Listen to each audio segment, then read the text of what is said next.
50%. I was like, 50% of what?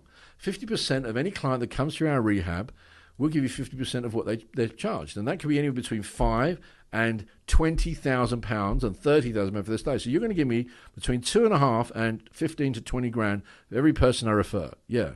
I said, why would I do that? He said, because, that would help. I said, okay, answer me this question. What is your success rate? What is your percentage of success rate? And in my opinion, right, being someone who has studied a degree, a master's, a PhD in psychology, right, I like to have something you can pin your hat on. Give me your success rate. I'm not asking for 5 years because that's impossible.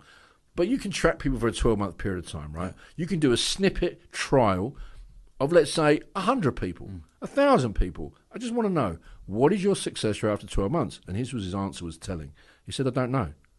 I said, why don't you know? He said, well, do you know? I said, of course I know. I know 87%. 87% based on 300 people, 12 months later, follow-up, was still clean. Whether they start after 2 years or 3 years, I can't say that, right? That's true. So what you're saying is you're getting 87%. 87%, right? Success rate. Success rate over a 12-month period of time. And the way I figure is if you've been clean for 12 months, you are so much more likely to stay clean than a month, right? So 12 months to me is a pretty fair period of time.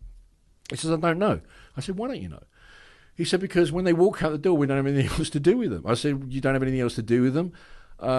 He said, no. And he said, and then he said, without me saying anything, but if they don't succeed, they were there for the wrong reasons, or maybe their parents paid for them, or the family paid for them, or they were just there for the wrong reason, they didn't succeed. And I said, well, you don't sound like you really care. He said, well, once we walk out the door, they're not really our problem.